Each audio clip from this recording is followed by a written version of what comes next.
also known as the Dinnerbone. Hello. And Eric, who is known as Grumm. Hi. And I like to start the Minecraft panels with like a review of what has happened since last Minecon. So I'm going to go through the different versions that we've done, and then we present some new features and some new things that have been going on. And after that, if there is time, we only have 40 minutes, we will take some questions from the audience. But we'll come to that. So this is actually the agenda. Oh, you see me? Oh, okay. Oh no, never mind. Yeah. Never mind. I saw myself, and okay.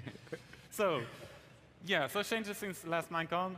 Then a little bit what has been updated in the game that can't actually really be seen when you're playing it, but it's very important for like the plugin API that we've been talking about for several years now.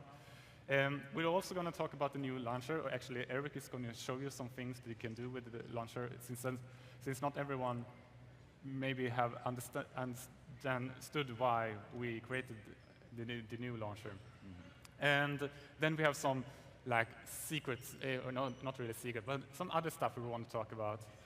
So, but let's start with the changes since last Minecon. And at Minecon, we had actually already started working on the update that would become the Redstone update.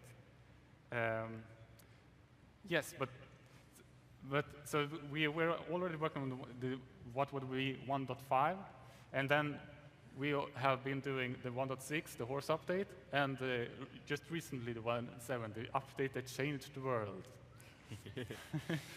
So we made 3 major releases. We made 6 patch releases and about 49 snapshots. All of this information is conveniently gathered from the Minecraft wiki. So very thank you for keeping us up to date. And each of these new versions have become more and more complex, especially considering, well, not especially, but much thanks to that we actually have a bigger Minecraft team now. So here's some stats that you probably can't see, but you can see the bars, which is important, the important part. And what they show is that it's the number of lines that have been committed, that means contributed to the source code, and how many lines that actually have been changed. And the last bunch of bars says it's the 1.7 release, and the red bar shows how many committed Java lines of code, how many Java lines of code that have been committed to the repository. And you can see we changed a lot.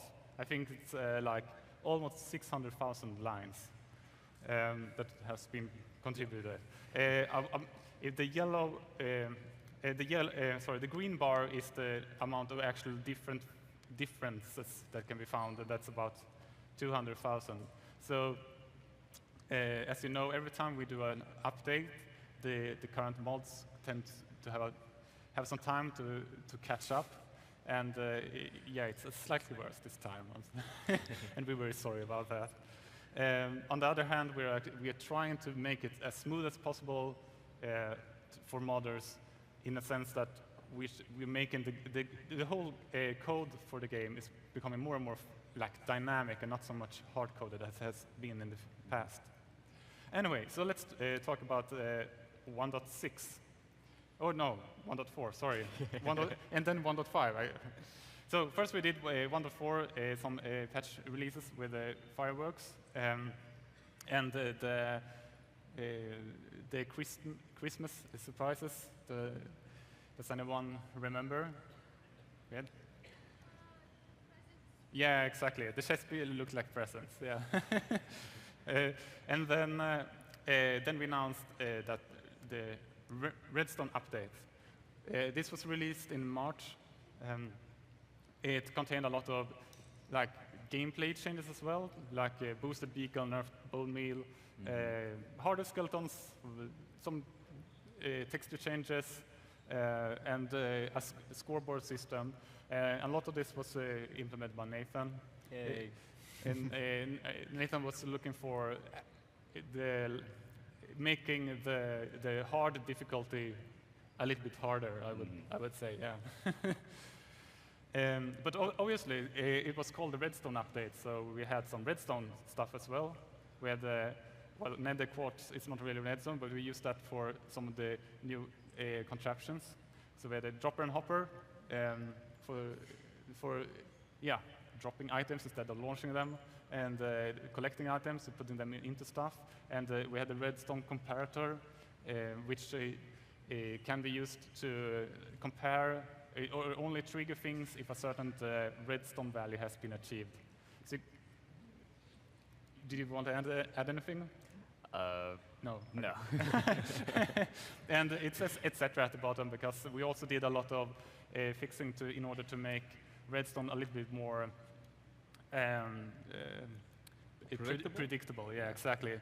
There are still some quirky things, but it's much more predictable now. Yeah.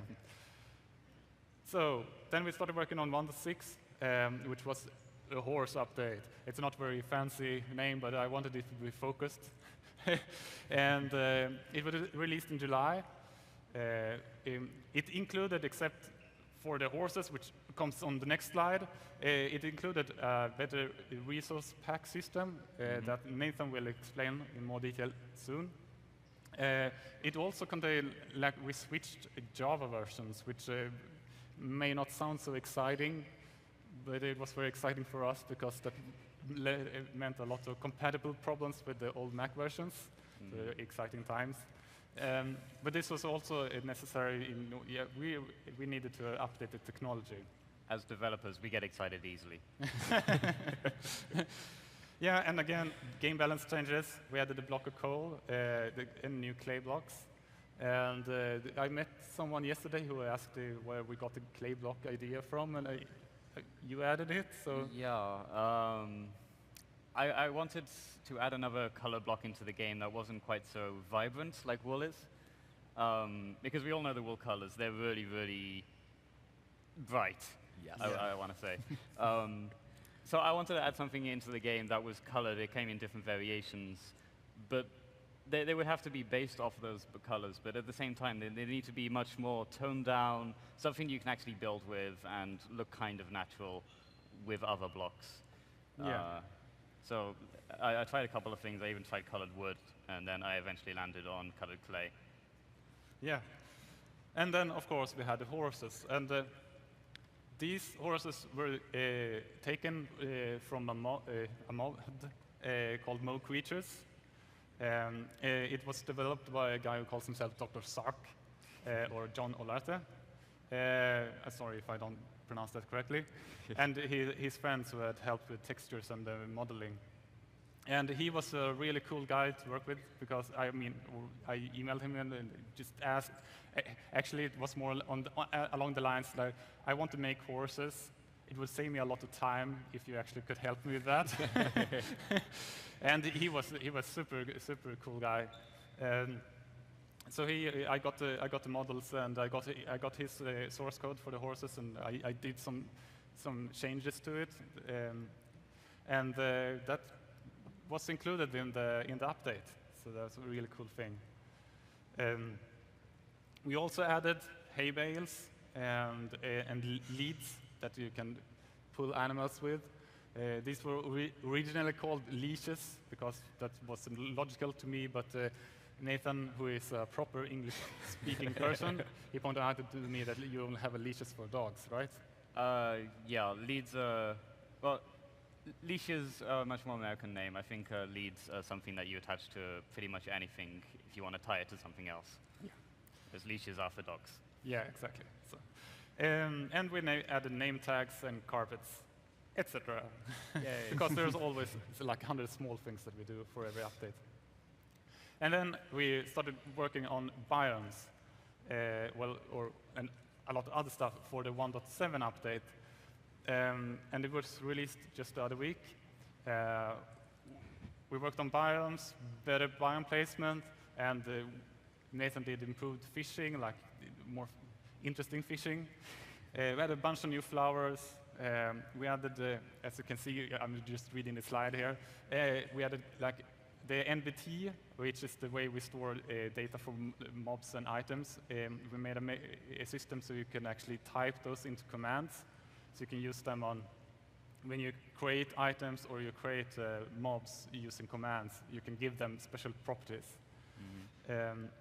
And we added a lot more options for visual quality. So we have what is called MIP mapping, which gives you it changes the texture based on how far it is from the viewer, and it improves the quality of the whole scene a lot. Yeah. It also there's also something called the super secret settings, which changes the shaders, so you get a really big difference. And I'm sure we have someone who will tell you more about that in a second. Yeah. So the biomes. So this is taken from, I made a blog post about this. So these are actually yeah, these are old pictures, but one of the things that we wanted to do was to make the biome placement less random, so you wouldn't get like a swamp followed by a desert followed by like ice, and then it was a jungle. It was all very random. So we made like first we have like a global biome placement that separates them into 4 categories. We have the frozen biomes, the cold biomes, the medium biomes, and the warm/dry biomes. So this will make the placement of biomes much less random. But at the same time, we wanted them to, well, like one complaint we had in the previous biome system was that when you found, like, for example, a swamp, you knew exactly what it looked like because all swamps were the same. So what we did was we added like spots of unusual biomes on top of all the existing biomes. So you could, like, if you were lucky or unlucky, depending on what you feel like, you could find like a tiger biome, and suddenly there was something weird in the tiger biome, or for any of the biomes. So that was one of the goals. Another complaint we often received was that you would sometimes get a world with like 50,000 blocks of water or ocean biomes, and for that reason, oceans are much smaller now. Some think it's even too small, but since oceans are still kind of empty, I think like you can still find oceans that are like 4,000 blocks long, and that's the size of the Xbox of an Xbox world. So I think that's enough. Yeah. Okay, so we also added the amplified world type, and the reason why I bring it up is there's like a small anecdote to this, and I wanted to change so the world generator could use the whole 256 block height and not just be limited to the first half, and to make sure that it worked, I made like this super crazy terrain. And while flying around this, I thought, oh, it looks kind of funny, but it's really, really weird. Then a notch came by, and it's like, oof, you should put that into the game. And I was like, oh, okay. So now we have the amplified game world, because it was a demand from the creator, you know, so you don't say no then. Yes, and then we have changed a lot of stuff under the hood, and I'm going to let Nathan here take over a little bit. I think it's resource packs. Sure. Okay. So resource packs are I want to say, replacement / upgrade to the old texture pack system. Previously, you'd have texture packs which can give you a new look for cobblestone and stuff like that, which is great. You know, people love this, but it's not very useful in the long run. We kind of replaced this with a more generic and much more refined resource pack system, which essentially works the same way. You have a zip, you have some files in it, it changes the way your game looks. But at the same time, it can change much more than just textures. You can change your sounds. Eventually, you'll be able to add in shaders into the game. You can animate stuff. You can have stuff different sizes to other blocks, all those, lots more, and there's much more room for expansion in the future. In fact, in the future, when we have our plugin system running, every plugin will itself be a resource pack. But that doesn't mean a resource pack will be a plugin. Yep. No. One benefit of the new resource pack system, as you can see on the screen, which may look a bit busy right now, but you can actually stack multiple resource packs on top of each other. So you can have one resource pack that makes all the blocks, I don't know, higher definition. And then maybe you want another resource pack which gives you better sounds. Well, previously you'd have to just open up one resource pack, copy everything into it, save it as a new resource pack, keep it updated with all the changes that might ever happen to it, and that's really difficult. So with this, you just apply them both. Yeah. Simple as that. Exactly. And then we have the scoreboards. Can you say something about those? Because if you look at the Minecraft wiki about scoreboards, it's not very easy to follow. But what was the main idea of this? Okay. The main root of scoreboards came from a very long-standing suggestion that people kept asking, was a way to track the amount of deaths people had in like adventure maps. And I agree with them that it was kind of something that it was very useful to have, but it was too specific for me. It's like, okay, we have this kill counter, but maybe we want to track something else. So I took a very long look at the possibilities of things that people might want to do with these kind of tracking, and I eventually came to this scoreboard system, where anyone can define an arbitrary thing, and then you can start tracking this thing. So maybe you want to track how many times a player has killed a pig. Well, then you just add an objective saying how many times they killed a pig. And the game will automatically keep this updated, so you can set this to display on the side of the screen, or maybe under someone's name, or maybe in the tab menu. There'll be other places in the future. And it'll just say, Dinnerbone 5 kills. Yeah. So you can actually make a lot of like game modes with this. Redstone map makers have been abusing this very well. Yeah. And then we have added, as I said previously, we added like data commands for. You all know the give command because that's a very convenient way of cheating. But we have also added a summon command now, so you can create animals on the fly. And this is, I mean, the intention is that for map makers to create custom maps that use this in various interesting ways. For these commands, you can now apply like a string that says it gives it special abilities, or you can create enchanted swords just by typing the command. And these are kind of complex. It looks like this, but there are. I mean, the Minecraft community is amazing in the sense that everybody wants to share and educate everyone. So there's lots of examples on the internet. I'm not sure if you can see this, but it's the part on the second line of the give command. Well, this is all written on one line, of course, in the game, but in the second line here, it starts with a curly bracket, and in this case, it sets the name of the item to Sting, and the lore to found in a cave, very pointing. So these are one of the new features that came now in 1.7. So that was what happened for the game in the last year. We also created a new launcher, and Eric is going to tell us a little bit about that. So. Yes. Right.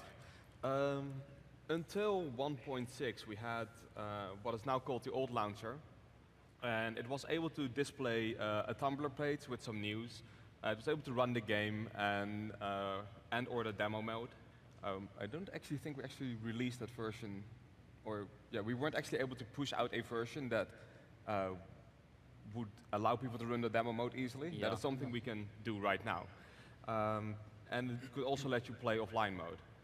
For us, that wasn't really enough, and we had a lot of requests from the community to be able to change some advanced settings, and we had a request. We had some requests for features ourselves as well. Some of the things that we really wanted was that it would be updatable. So ideally, when you started it, it would try to see if there's an update, and if there was an update, it would download it and install it for you. That is what we have right now.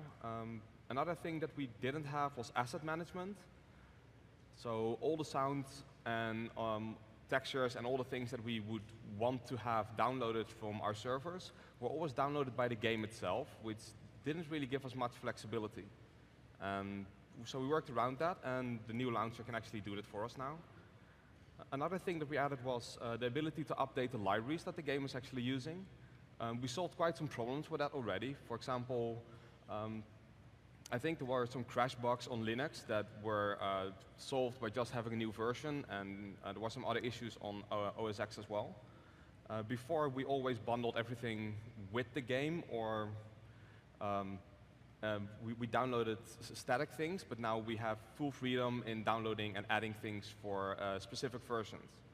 And now that we're arrived at versions, which is, I think, the biggest feature we have in the game, in the launcher right now, is that you can actually use it to launch old versions or snapshots or pre-releases, but not everyone seems to really know how to do that. So I'm going to do the thing that you probably shouldn't do on a presentation, and we're going to demo it for you guys. So bear with me for a second, because all is tangled here. Right. I don't have internet here, so it will look slightly different than it normally should. So normally there would be a Tumblr page that you all know, or some garble things, but we'll fix it in the future. Right, so to normally start the game, of course, this would not say play offline, but we are offline, so it will play offline. And you can just start the game and play like you normally do. So what we added is something called profiles. When you start the game and you log in, a profile is made for your username, for your Minecraft username. You can make a new profile out of that, and it will create a copy. And in this case, I will run a really old version, version 1.2.5. It is not that old. It is still in our latest version list. And the thing that you should really keep in mind, that when you do this, it will write your data. So all of your world saves, it will be written in the form that the game did it at that time. And that might not be compatible with how you actually want to have it done, with how the game does it right now. So if you do this, if you start to run an old version, make sure that you create, that you change the game directory, which is here. Just check the checkbox, and then fill in the directory, a directory that will give you a unique location to store this version. So you don't get any conflicts, it doesn't delete any of your data because it doesn't know about some of the blocks or some of the monsters. And this is about all you have to do. So change the game directory and select the version you want to have. In this case, we want to have release 1.2.5. Save the profile, make sure that it's selected over here, and then you can just play version 1.2.5. We've gone back in time. Yes. Yay. And with the back in time, we can actually go back way, way further. So let me just make another profile. And I'm not sure if you guys can read this, but we actually, when we found out that we could relatively easily launch old versions, we started to look for all the ancient versions of Minecraft and all the ancient versions we could find. And Marcus actually noticed that we were doing that, and he gave us one of those really, really old versions. And it's actually that old that the game isn't even called Minecraft. It was called Ruby Dung back then, and it was like one of the first development versions that was ever made. So let me just select that one. For this one, we do have to select an extra checkbox, and when you're at home, if you read this message, this will actually warn you that it might not be stable, it might crash, it might be missing features, so you should really change your game directory so you don't have accidents with your current world. And then in this list, which will, if we are online, will be significantly longer, I have a very, very, very old version. And I'll just save the profile, make sure it's selected. Yeah, that's the list of the versions that you can load. Yes. Yeah. And it will automatically download everything needed for it, and hopefully it will work. We can't really test it on every system, of course, but all the versions that are available did work when we added them to the launcher. And this is a seriously really, really old version. And you can see the Steves, they're very, very happy. They're flailing about.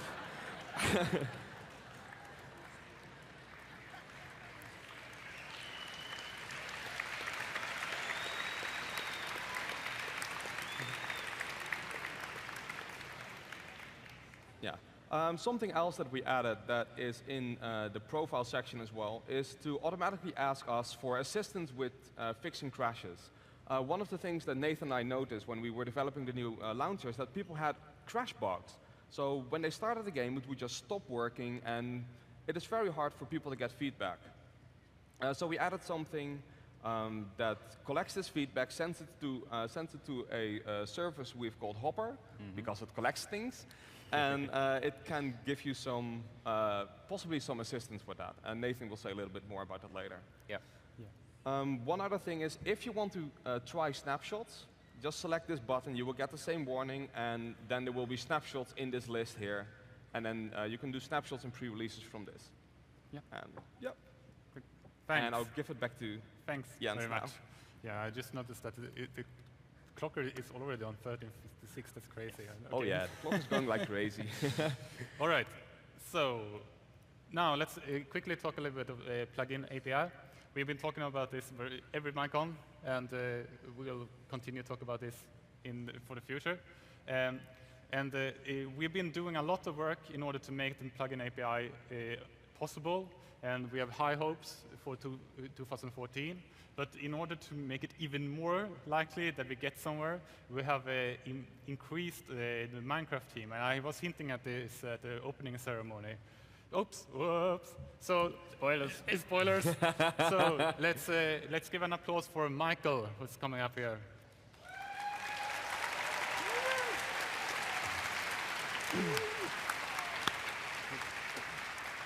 Hi everyone. Can you hear me? Yeah. I hope you are excited to be here, as I am. I will quickly introduce myself. My name is Michael, known as Sarge. Yeah, people recognize you. I'm a game developer since 2001, and since 2010 I work on the project I created, a Minecraft coder pack. Most people that make mods will probably know about it. And in case some of my team members are watching this, hey guys, it's great that you're there and help me. And I will be working very closely with, probably mostly with Eric in the beginning, so that we can work on the API. Yeah, so Michael here, he has almost worked in Minecraft as long as we have, or maybe longer, you know. Maybe longer. Yeah, because he's been doing this Minecraft coder pack, which has been the way to do mods it still is the way to do mods, and it's an awesome tool. And we were very happy to have Michael on the team. But we have one more person who is also from the Minecraft community. His specialty is more towards rendering and technology, and he's a really cool guy. So give an applause for Ryan.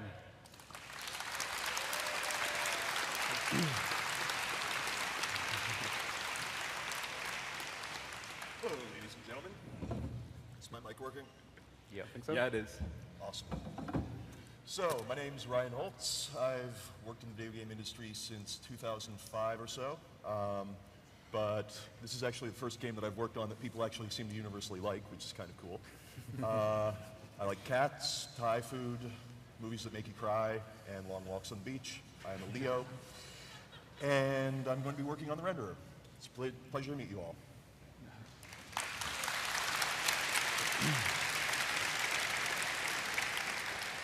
Yeah, so Ryan has already moved to the office in Stockholm, so it's gonna be a good year. So we are as the night. Oh, that's what the slide was. I was hoping for. Yeah, we are high hopes for 2014. It's gonna take a long time to make this system so flexible as we want it, and we're taking it step by step. I mean, if you remember the graph I showed you in the beginning, the coming updates will probably have even more changes. Oh yeah. Yeah. So now I'm going to move over to a little bit of the other stuff that I was hinting at. So we have first, a lot of people ask how to give suggestions to us, and it's actually we love getting them on Twitter and email, but it's very difficult for us to take care and like handle them properly. So what we actually prefer is if you can go to the Reddit community called Minecraft Suggestions, make your suggestion in a new post or try to find one that has the same idea. And if you find one, then you upvote it, because then when we are bored or we have some extra time, and we're like, oh, what can we do with this game? I don't have any ideas. Then it's an awesome place to go and like just then we can browse and we can see on it, oh, this has a really cool idea, or this has really many upvotes. It's a much easier way for us to take care of the suggestions. So this is a great place to go. Also, we have a bug tracker, and the hopper, as mentioned earlier, it's at mojangatlassian.net. And don't make the polar bear sad. we have like, I don't know, 53%, that is doubles. yeah, it's that, and that means like, what's that? 15,000 of the bug reports are duplicates. So try, but it's not only by check if the bug is already submitted, but also when you submit a bug report, make sure that the title clearly says what the problem is, because sometimes the title is "It didn't work," and even if someone else had the same problem, they will probably not find your end, and they will create another duplicate. But at the same time, we're super grateful for the bug reports.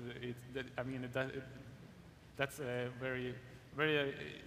I mean, we're very grateful that you are actually helping us find this problem. Some of the bug reports are super detailed. I just want to say something about that. The bug tracker is actually run by a large group of volunteers from the community.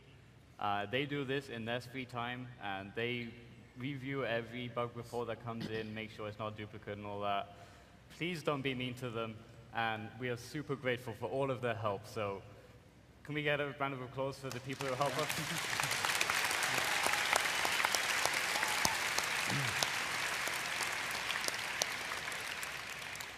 They make our lives just that much easier. The IRC channel? Yes. I think we should also give a shout out to the people that help when there's actually no help to be given. The people from the Minecraft Help channel on Espernet, they have done an awesome job helping various people trying to solve driver problems and all those things that our support can't help with. Yeah. So give them a hand as well, please. Do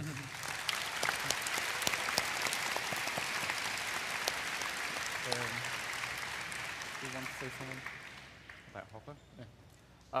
Okay, we don't have that much time left, but I'll just briefly run through what Hopper is. It's a very lovely name because we love to name stuff. For this new service, which whenever you crash inside Minecraft, the launcher detects it. It asks us, hey, do you know what this crash is? And then if we've seen this crash before and we've tagged it, and we can recognize, for example, like, oh, this crash means that your graphics drivers are outdated. Then we can actually say to the user who just experienced this crash, in like under a second, we'll just say, hey, this is because your drivers are outdated, click this link, we'll help you with it. And it has been a great help, I think, for lots of people who have had issues with crashes in the past. All right, so now some new stuff. Twitch was announced during the opening ceremonies. This was a surprise to me because of what this was the announcement, but now you already know. So I'm going to move over to the most common question I've heard so far. Even Captain Sparkles asked this, and that is, will we record mics? And the answer is yes, unless you don't want it to. Exactly. Yeah. Another thing that wasn't really mentioned so far, and that is really good if you actually want to use Twitch, is that we will have chat integration within the game. So you will be able to see what the people watching your stream are chatting to you really in the game. And we've actually gone a bit higher than most other games. I think, in fact, we're the first game to actually provide this. Yeah. If you don't want to use the built-in streaming, but you're still a streamer and you want to stream Minecraft, you can use the chat without streaming from within Minecraft. So if you really want to, yeah.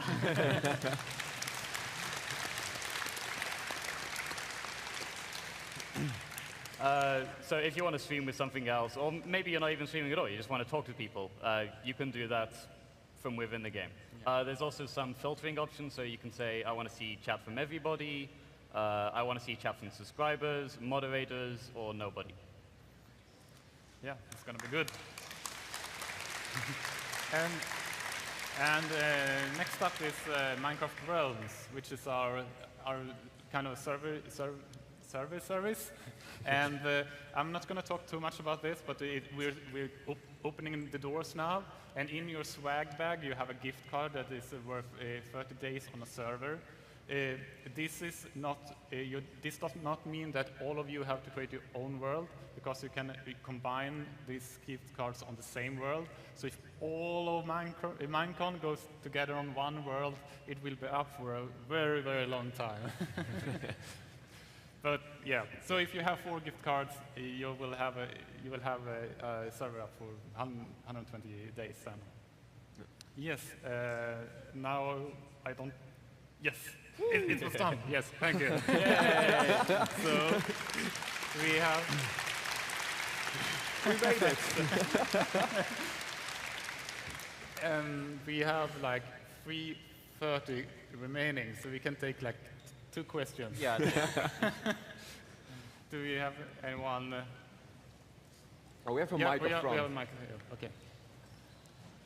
By the way, to while you're Dinnerbone, all... what do you have to like further improve the mobs? I'm sorry? Like what are you doing to further improve the mobs? How we program them? Like what new movements or anything are being added into the game?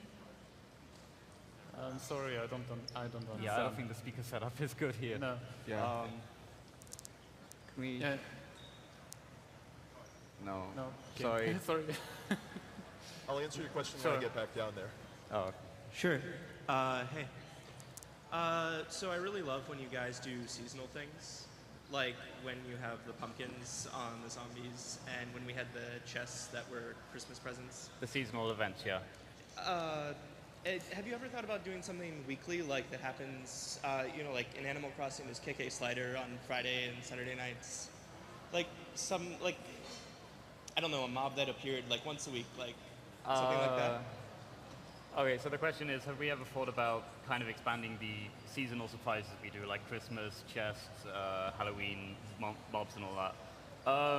There's one feature that I really want to work on, which is game seasons, where the game actually goes through different seasons. Yeah. And I think this would be tied into that. I can't say when that's going to be done, but it'll be tied into it.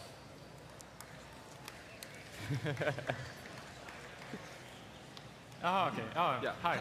Hi, my name is Justin, and I would like to ask, at what point do you think that while you're developing the game, you'll reach a limit where you've reached a limit with the engine that will warrant the use to actually make a sequel? I'm sorry. Can you speak really close Sorry. to the mic, please? Yeah. At what point do you think that you've added so much to the game that you've reached the limitations of the engine that it would warrant a sequel to Minecraft? Okay. At what point we reach the limitations of the engine? The Yeah. Minecraft engine. We're actually trying to actively remove these limitations right now, and that is what is making it relatively a long process before we can actually get to the plugin API, because in the plugin API, all of these limitations, or at least most of them, should be removed. So if it was up to you guys, you'd never actually make a sequel? No, exactly. I mean, that's uh, excellent. Thank you. there's a limitation on computer power, but Yeah. You're welcome. We have time for a Why very is it quick the one. server owner's job to get rid of hackers from the game? And what plans does Mojang have? What So- plugins does Mojang have? Sorry? Why is it server owner's job to get rid of hackers from the server? What plans does Mojang have to combat this? What language? Now, what, No. the question is about people that are griefing the server, hacking It's the server? not griefing, it's more specifically hacking on the server, using illegal hacked clients to hack on servers.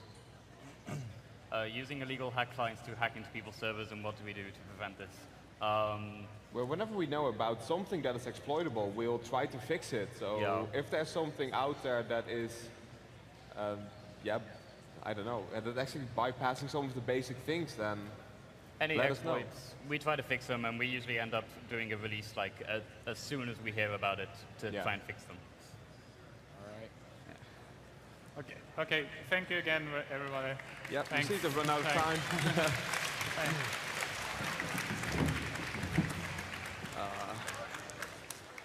For tuning into the Minecon 2013